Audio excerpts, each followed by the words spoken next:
What's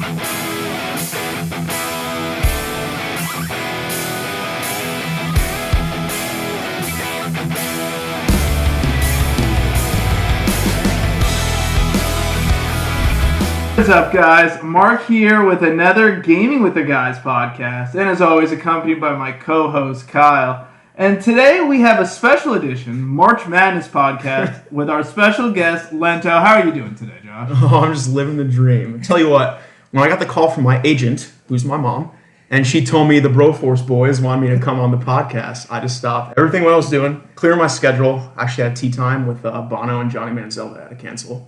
But I'm here to bring a unique sports perspective to this March Madness bullshit. Well, we're glad to have you, Josh. Glad to see you could make some time for us. Kyle, what have you been up to? Any gaming stuff before we hop into this? I know you've been chugging along in Fortnite. Just the usual. Playing Fortnite, getting W's. Just the usual. Nothing too sexy, nothing too crazy. Yeah, and don't let... Kyle has already guaranteed he's buying the Dragon Glider if that ever comes back. So we're going to have That'd be the best $20 I'll ever spend. We got to keep him accountable for that. All right, so March Madness podcast. We're going to start... We're not going to go through all the matchups because nobody would want us to talk for like 2 hours about this. So we're going to start with... We call this Cash or Trash segment. First round matchups that have high potentials for upsets. And the first one is number 10 Oklahoma versus number 7 Rhode Island. Josh, who you got in this matchup? Okay, so if you have Oklahoma down as your upset in this, I think that's a good call. One of the reasons why I'm going with Oklahoma is because Trae Young, he's been a candidate for National Player of the Year. He led the nation in points per game and assists per game, which has literally never been done in the history of college basketball. One of the knocks on Oklahoma is how weak they finished the second half of their season.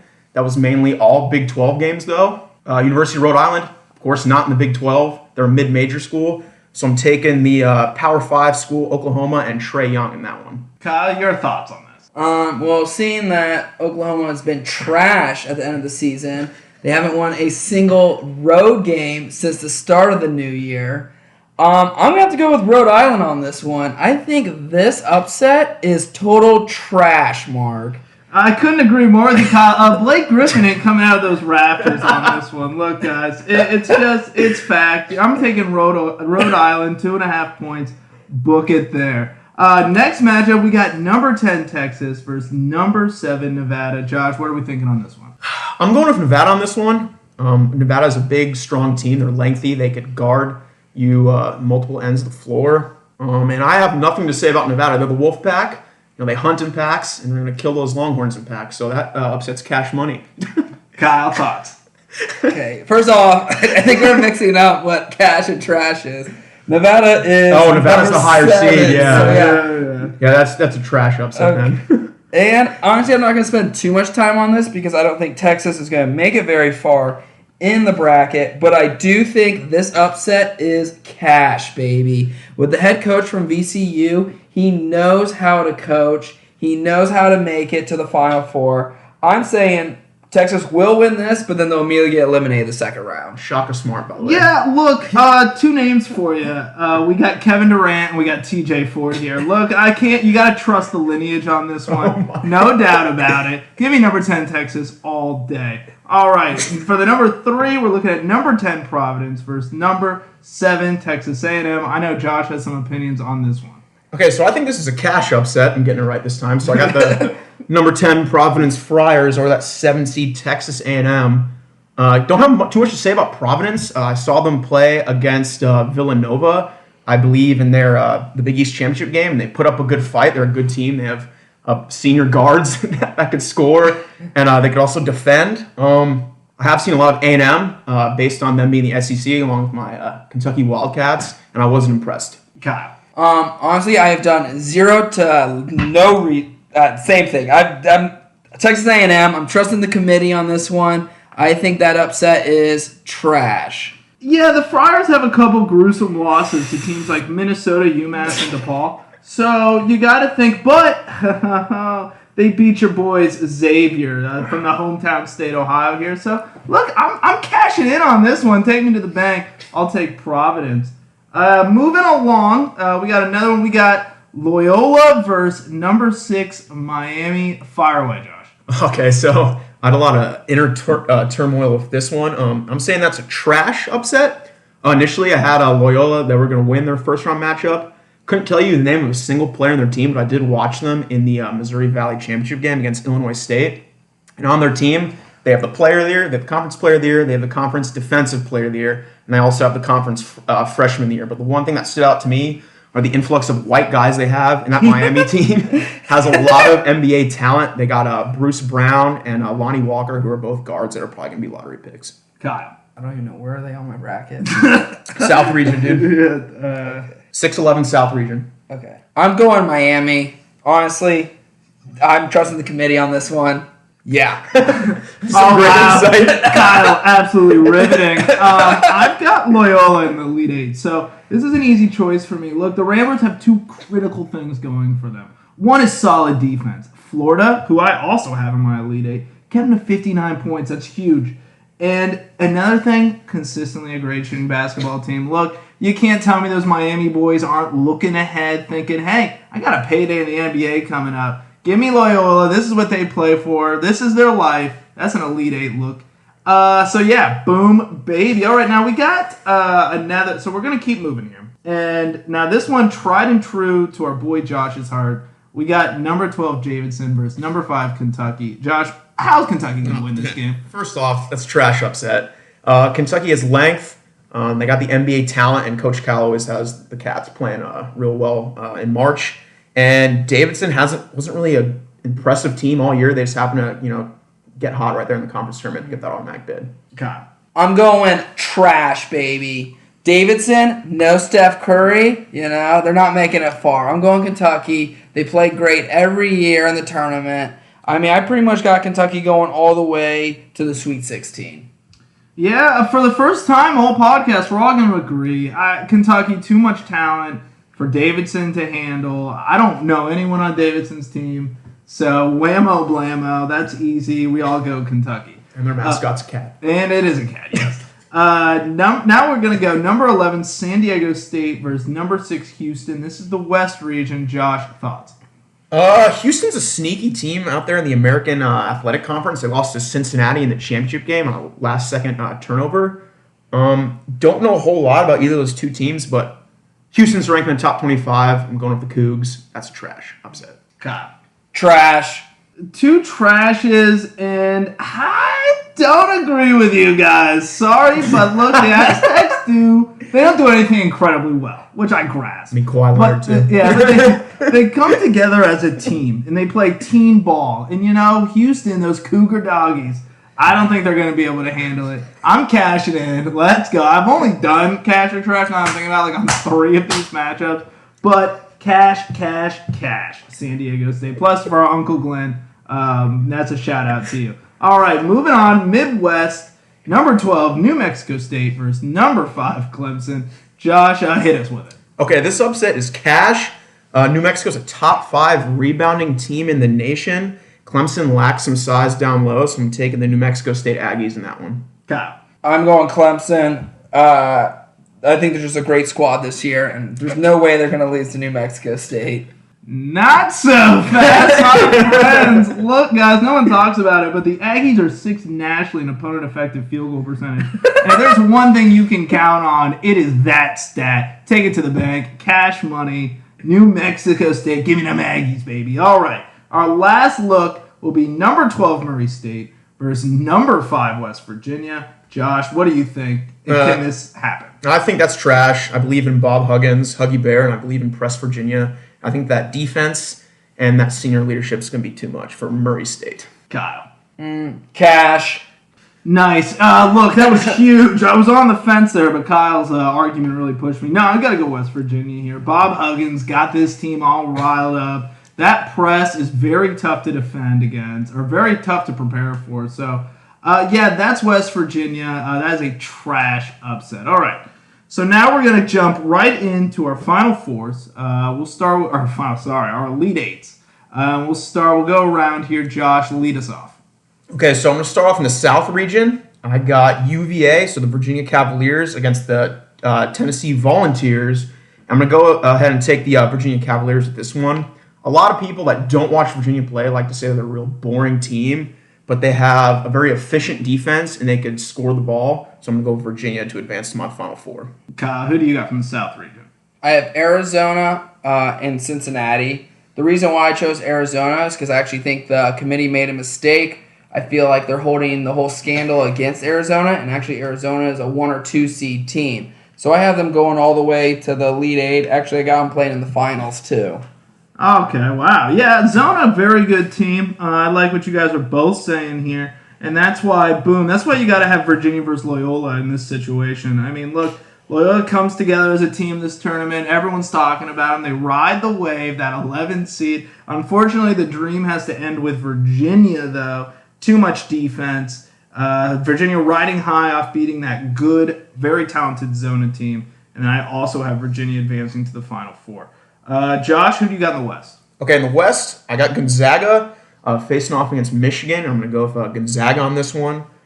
People like to think that Michigan's a hot team because of their Big Ten tournament championship. However, they had almost like 14 days of layoff until their next game. And people forget that Michigan had to beat Nebraska in overtime in that game. So I'm going to take the Zags beating Michigan. God. I have Xavier and Michigan. I just think Xavier's a strong team this year.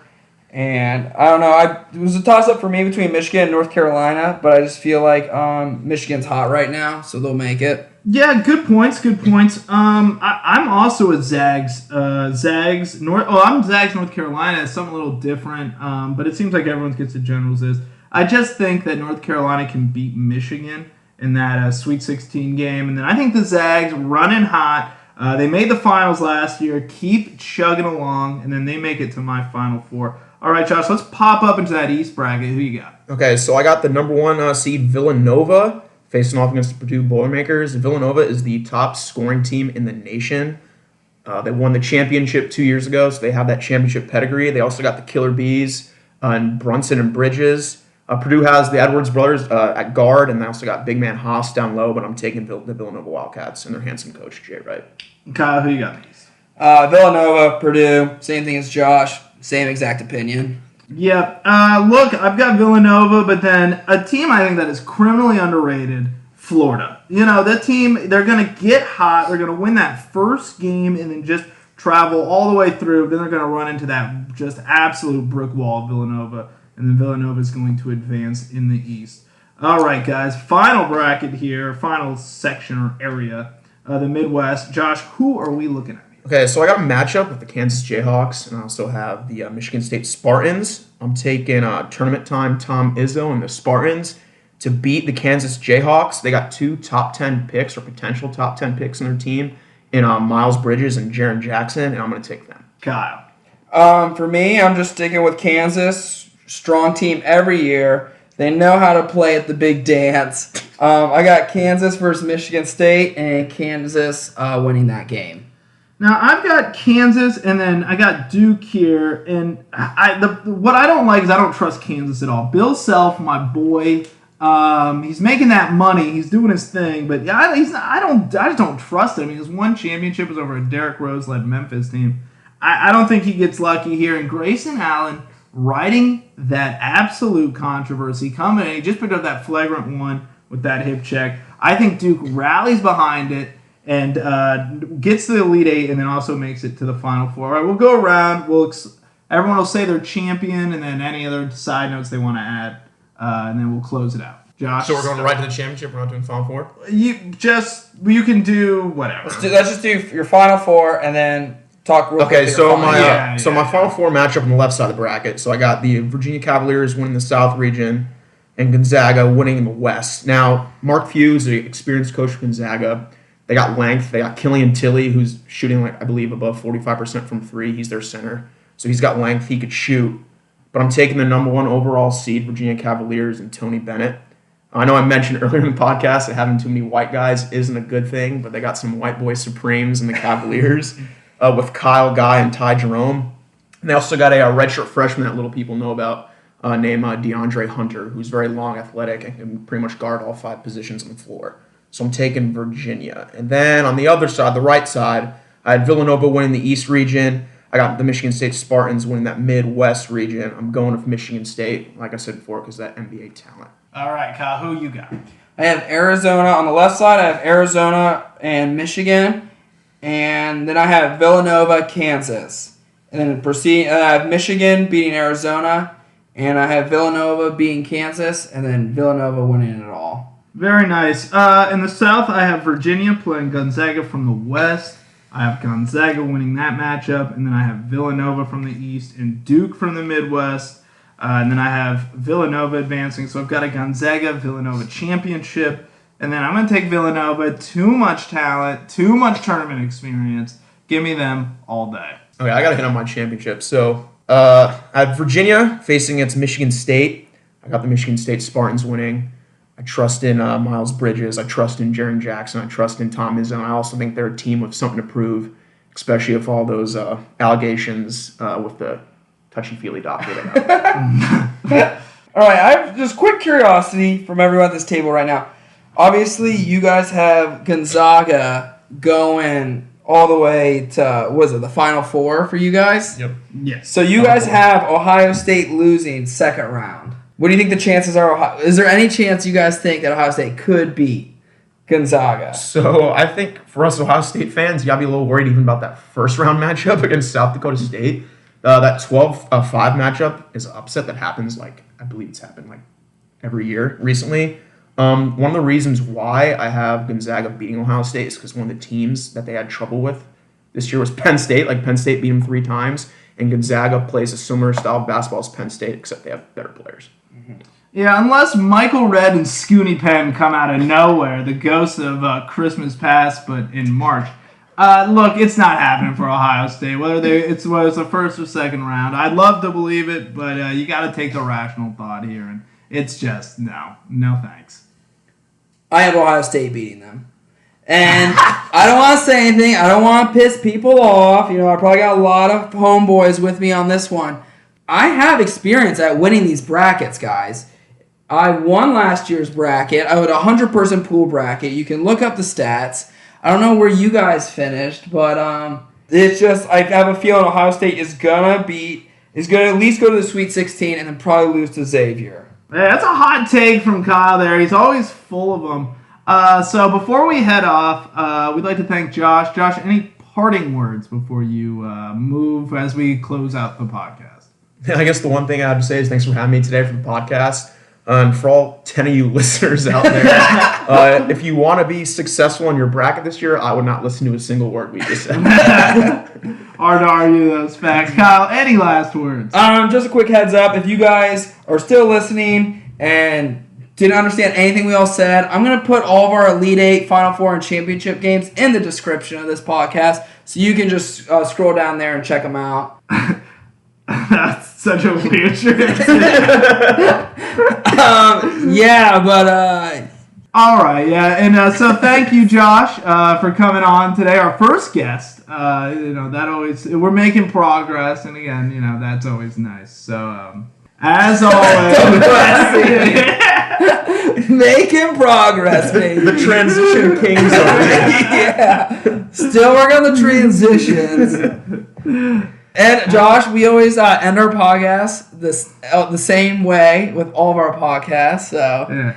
And as always, ciao. Okay, dude, you have to do it with us. I don't know it. I don't know what you guys do. Do you not listen to the end of our podcast? No. Just say and always ciao. Yeah. Ciao. Okay, here we go. And as always, ciao. 7, 6, 5, 4, 3, 2, 1. You'll never have the sacred stone. Oh, this you crazy mother.